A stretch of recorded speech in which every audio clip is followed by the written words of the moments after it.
Hi friends, welcome on our YouTube channel career tutor. आज हम जो डिस्कस करने वाले हैं वो हमारा नेक्स्ट नॉवल है chronicle of a death foretold. Chronicle of a death foretold. It was written by Gabriel Garcia Marquez. He was an Colombian writer.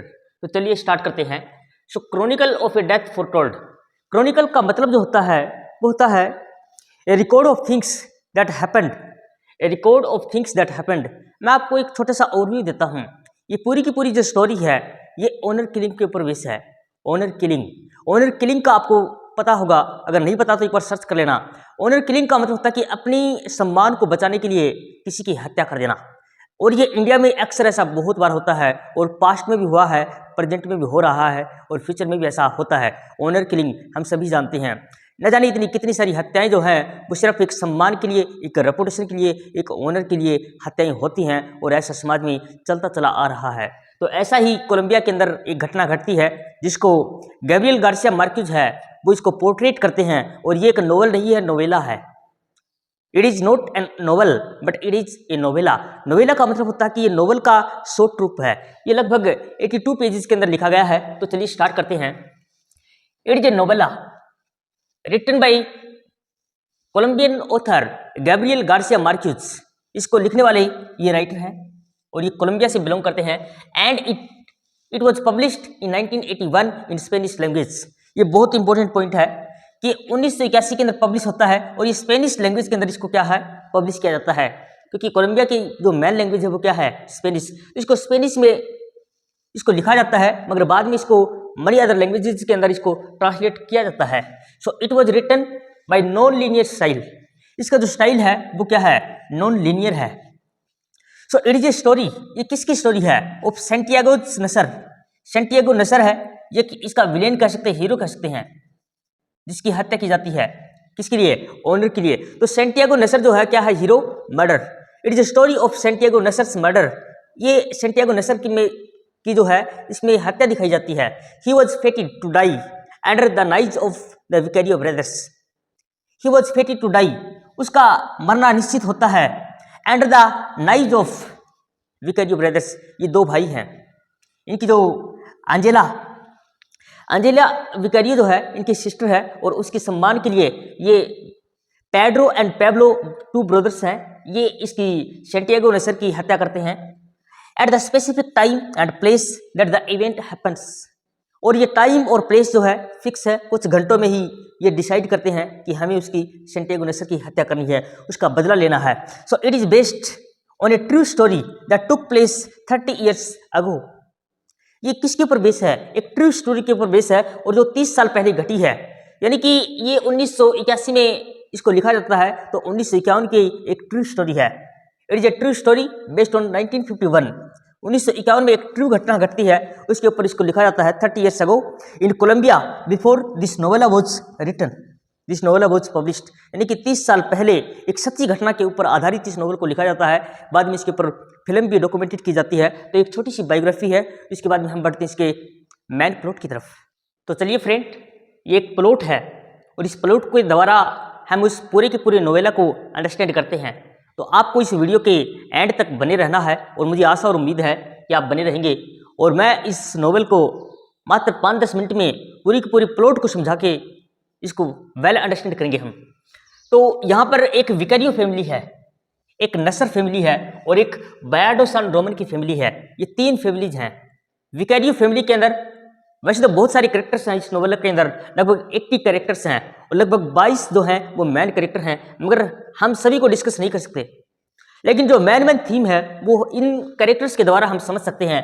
तो विकारियो फैमिली है, इसमें एक लड़की है 15-16 साल की, इसका नाम है एंजेला विकारियो।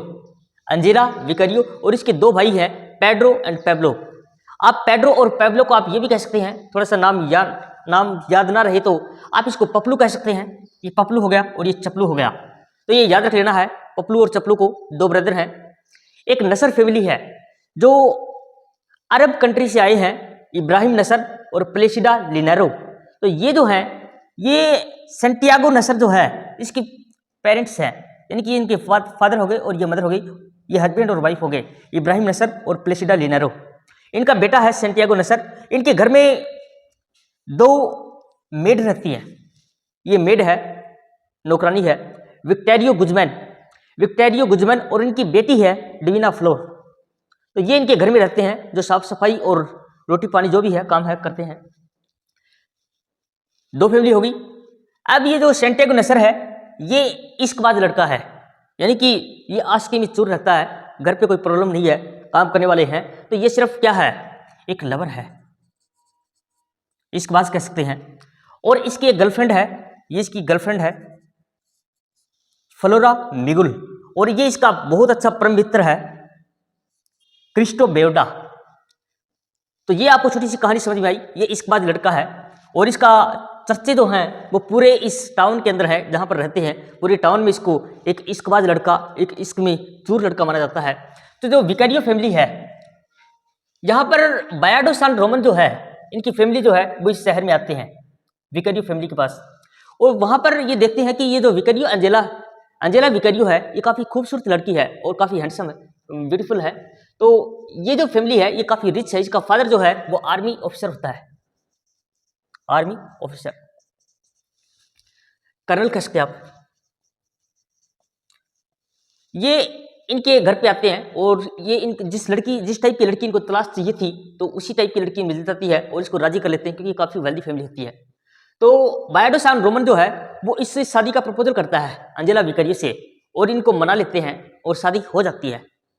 शादी हो जाने के बाद में बायाडो सान रोमन है और अंजेला विकारियो है, ये क्या बन जाते हैं, हस्बैंड एंड वाइफ।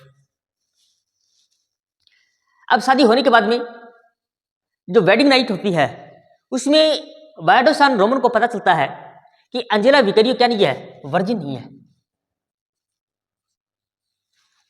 जो बायाडो सान रोमन है इसको पता चलता है कि अंजेला विकारियो क्या नहीं है, वर्जिन नहीं है। और ये बात जब इसको ये पता चलता है तो ये इसको वापस इसके घर भेज देती है।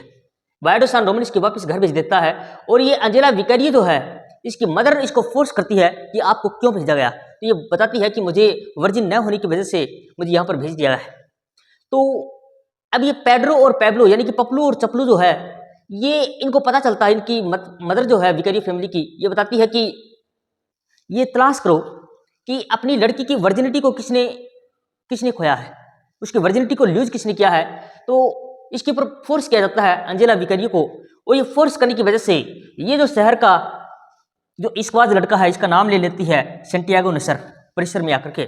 मगर ऐसा माना जाता है कि न तो कभी इसको अंजेला विकारियो के साथ में देखा गया और न ही इसका कोई चक्कर था, मगर ये बदनाम है। तो बदनाम जो है, बदनाम होने की वजह से इसका नाम ले दिया। तो ये काफी थोड़ा सा एटीट्यूड वाला बंदा है। तो पेड्रो और पैब्लो जो हैं, पपलू और चपलू, ये डिसाइड करते हैं कि हमें जो है वो इस सैंटियागो नसर से बदला लेना है, यानी कि हमारी जो रेपुटेशन है, जो ऑनर है, जो हमारा ऑनर है, जो हमारा सम्मान है, वो हम इसकी मौत का बदला लेकर ही लेंगे। यानी कि इसका बदला सैंटियागो नसर को मौत से चुकाना पड़ेगा। और ये पूरे शहर में एक डंका बजा देते हैं कि आज शाम तक हमें सैंटियागो नसर की हत्या करनी है, आज शाम तक सैंटियागो नसर की हमें क्या करनी है, हत्या करनी है। और ये पूरे शहर में डंका बजा देते हैं और ये सुबह से लेकर शाम तक घूमते फिरते हैं कि हमें पेड्रो सैंटियागो नसर आज शाम तक जिंदा नहीं रहेगा।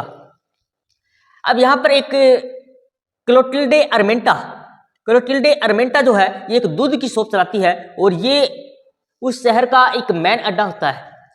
तो क्लोटिल्डे अरमेंटा को जब पता चलता है तो ये पुलिस को भी फोन करती है, वहां का पादरी होता है, जो प्रीस्ट होता है, उसको भी फोन करती है और शहर में सबको बताती है। और क्रिस्टो बेवडा जो है उसको भी पता चलता है, तो वो भी इसको सैंटियागो नसर को ढूंढता रहता है। यानी कि इसमें एक ऐसा सिस्टम बनाया हुआ है कि सिर्फ सैंटियागो नसर को पता नहीं चलता कि तेरी हत्या होने वाली है, और बाकी पूरे शहर में सबको पता होता है। अब जो विक्टोरिया गुजमैन और डिवीना फ्लोर है, ये जो इब्राहिम नसर है, ये इसके साथ में सेक्सुअल रिलेशन बनाता है अपनी मेड के साथ में। तो जब इनकी जो बेटी होती है तो सैंटियागो नसर जो है जैसे ये बड़ी होती है तो ये इसके घर में रहती है, तो ये इसके ऊपर लाइन मारने की ट्राई करता है, यानी कि ये इसके साथ सेक्सुअल रिलेशन बनाने की कोशिश करता है। तो ये चाहते हैं कि ये ओप्रेस्ड फैमिली है, यानी कि इनके पास और तो कोई चारा होता नहीं है, तो ये ओप्रेस्ड फैमिली है, इनके साथ में अत्याचार हो रहा होता है इस फैमिली के द्वारा। तो ये चाहते हैं कि जो सैंटियागो नसर है उसकी हत्या हो जानी चाहिए। जो फ्लोरा मिगुल है, इसकी गर्लफ्रेंड है, ये जब इसको पता चलता है तो ये इसको कोशिश करती है सैंटियागो नेसर को बचाने की। तो क्रिस्टो बेवडा भी कोशिश करते हैं, उनके जो फादर है फ्लोरा मिगुल के, वो भी इसको बचाने की कोशिश करते हैं। क्लोटिल्डे अरमेंटा भी इसको बचाने की कोशिश करता है, मगर फेट और डेस्टिनी की वजह से ये राइटर ने फिक्स कर दिया है कि इसकी डेथ होनी है। तो सैंटियागो नेसर जो सैंटियागो नेसर है, ये पेड्रो और पेब्लो इन दोनों की वजह से मारा जाता है और इसके शरीर में लगभग 10-12 जो घाव जो है नाइफ से वो होते हैं और लास्ट में इसकी हत्या हो जाती है। तो ये जो पूरा का पूरा प्लॉट है, ये ऑनर किलिंग के ऊपर बेस है। ऑनर किलिंग कि इसने सैंटियागो नेसर के ऊपर आरोप लगता है कि इसने विक्टोरियो फैमिली जो है एंजेला विकारियो, उसके साथ में इसका सेक्सुअल रिलेशन होता है। तो ये ऑनर की वजह से इसको मारा जाता है, मगर ऐसा कहीं पर भी लिखा नहीं होता, ना ही किसी ने देखा होता, मगर ये जो बंदा है इसको मार दिया जाता है। ऐसी घटनाएं इस समाज में न जाने कितनी बार घटती हैं और होती भी हैं, आपने सुना भी है, आपके आस पड़ोस में भी घटी होगी। तो ये जो घटनाएं हैं ये बहुत पहले से चली आ रही हैं ऑनर किलिंग, और ये अभी तो कुछ कम हुआ है क्योंकि गवर्नमेंट ने काफ़ी सख्ती से रूल और रेगुलेशंस बनाई हैं। तो ये एक टाइप की ऑनर किलिंग है, आप इसको ऑनर किलिंग समझें। और ऐसी घटनाएं हमारे समाज में बहुत बार होता है, जैसे लड़का और लड़की एक अलग अलग समाज के होते हैं या एक ही समाज के होते हैं, वो भाग करके शादी करते हैं और शादी करने के बाद में जो गर्ल्स की फैमिली होती है वो अपनी रेपुटेशन और अपनी इज्जत को बचाने के लिए उस लड़के या तो लड़के के पूरे खानदान को खत्म कर देते हैं या लड़के को खत्म कर देते हैं। तो ऐसा ऑनर किलिंग हमारे समाज में घटता रहता है। तो ये कोई नई चीज़ नहीं है, मैं तो इसको नई चीज़ मानता नहीं हूँ। और मुझे आशा और उम्मीद है कि आपको ये थोड़ा सा एक प्लॉट जो है ये समझ में आया होगा। तो सारा खेल इसमें बायोडोसान, इसमें गलती किसकी है? बायोडोसान रोमन की है। इसमें मेन गलती बायोडोसान रोमन की है, और क्योंकि ये ऐसा मानते हैं कि अगर ये इसको वापस नहीं भेजता, किसको? एंजेला विकारियो को, तो शायद सैंटियागो नेसर की हत्या नहीं होती। और बाद में ये जो एंजेला विकारियो है ये 17 साल तक इसको लेटर लिखती रहती है बायोडोसान रोमन को, 17 ईयर्स कंटिन्यूसली, लगभग 2000 लेटर्स इसको लिखती है। और जो पादरी जो है उस शहर का, जो चर्च का जो मेन बंदा है, उसने पेड्रो और पेब्लो यानी कि पपलू और चपलू को 3 साल की सजा देते हैं और 3 साल की सजा सुनाई जाती है। तो पेड्रो जो है ये वापस उस शहर में चला जाता है जहां पर आर्मी, क्योंकि इसका ये आर्मी में चला जाता है, और पेब्लो जो है ये अपनी गर्लफ्रेंड के साथ में शादी करता है, और इस टाइप से इनकी ये कहानी जो है, ये प्लॉट जो है खत्म होता है। तो ये एंजेला विकारियो जो है वो 17 साल तक इसको लेटर लिखती है, और बाद में बायोडोसान रोमन है ये इसको एक्सेप्ट कर लेता है और ये अपनी लाइफ को बिताते हैं। मगर जिंदगी का एहसास ये जिंदगी गुजर जाने के बाद में पता चलता है। जिंदगी का एहसास ये जिंदगी गुजर जाने के बाद में पता चलता है। जैसे बायोडोसान रोमन को एंजेला का एहसास 17 साल बाद में होता है। उनकी जवानी जो है वो पूरी दुख और तकलीफ में और पीड़ा में गुजरती है, तन्हाई में गुजरती है। तो दोस्तों ये लाइफ जो है इसको आपको जिंदगी जो है उसको जीना है, ना कि आपको 17 साल तक वेट करना है। क्योंकि मैं मानता हूं कि लाइफ सिर्फ इंसान की एक ही बार मिलती है, बाद में तो एक मिथ है, पता नहीं ये लाइफ दोबारा मिलती है या नहीं मिलती है। तो जो आपको लाइफ मिली है आपको इसको जीना है, और जीना ढंग से है, यानी कि आपको पछताना ना पड़े। तो ये जो नॉवेल्स हम पढ़ रहे हैं इससे हम सीखते क्या हैं? हम यही सीखते हैं कि जिंदगी को जीना कैसे है। ये नॉवेल आपको एग्जाम पास करने के लिए एक यूनिवर्सिटी ने लगा दिया नहीं कि आपको एक पेपर आएगा, पेपर में आपको कुछ लिखना है और लिख के आपको अच्छे नंबर लाने हैं, ये इसके लिए नहीं लगाया, ये जिंदगी को जीने के लिए लगाया है। ये आपको नॉवेल्स जो हैं वो जिंदगी जीने का तरीका बताते हैं। अगर आपने जिंदगी जीने का तरीका सीख लिया तो वो नंबरों से कहीं बेहतर है। क्योंकि अक्सर बच्चे इन चीज़ों को पढ़ते हैं कि एग्जाम में आएगा उसको पास करना है। ये आप लोगों की सोच है, मेरी तो सोच यही है। ये नॉवेल्स जो हैं ये हमें ज़िंदगी जीने का राज बताते हैं। ये 1951 में ये घटना घटी, 1981 में इसको लिखा, आज 50 साल बाद में भी, 40-45 साल बाद में भी हम इसको पढ़ रहे हैं ये कहानी में। तो बुद्धिजीवियों ने जिन्होंने भी इसको लगाया है इस नॉवेल को आपके सिलेबस में, ये मेरे हिसाब से तो उन्होंने आपको ज़िंदगी जीने का एक राज सिखाने के लिए लगाया है। आप लोगों की क्या राय है कमेंट सेक्शन में ज़रूर बताएं। नेक्स्ट देखिए, in this novella author used his characters as tools to display the cultural gender roles within the Chronicle.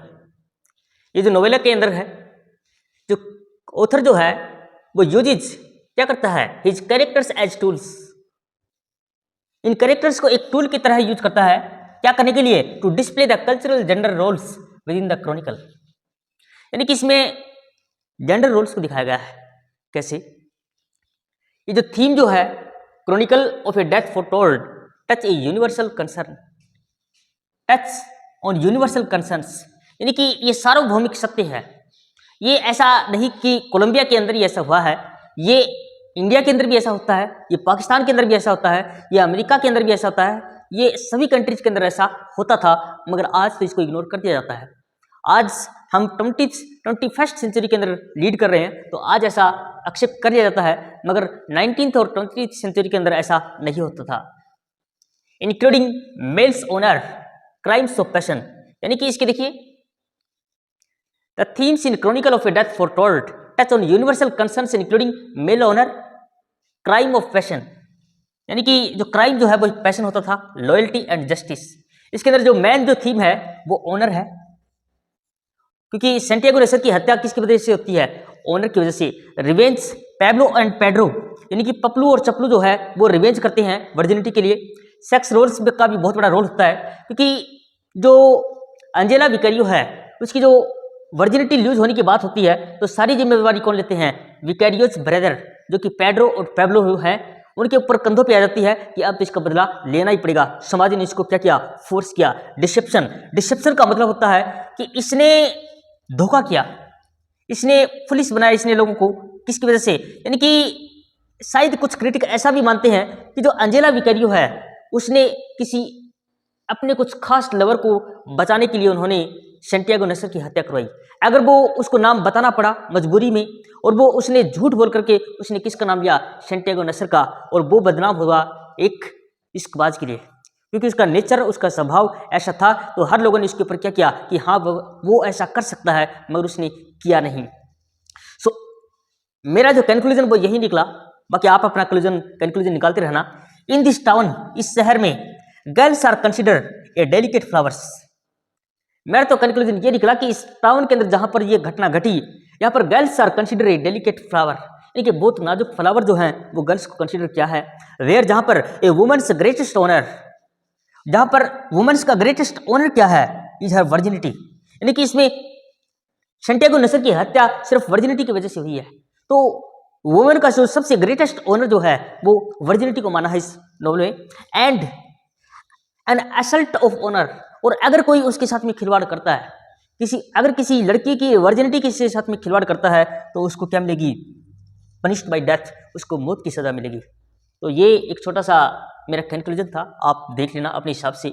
मुझे तो इतना ही समझ में आया, और आपको मैं चलते चलते एक चीज़ बता देता हूँ।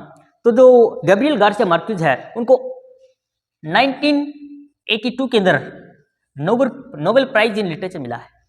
ये याद रखना कि गैब्रियल गार्सिया मार्क्वेज है, उनको 1982 में नोबेल प्राइज ऑफ लिटरेचर मिला है। तो ये बहुत इंपॉर्टेंट, बहुत बड़े राइटर हैं, ऐसी बात नहीं, कोलंबिया के। तो फ्रेंड्स, अगर आपको ये जो वीडियो है रियल में आपको पसंद आया, तो आप इस चैनल को सब्सक्राइब करें और चलते चलते लाइक करें। मिलते हैं एक नेक्स्ट वीडियो में।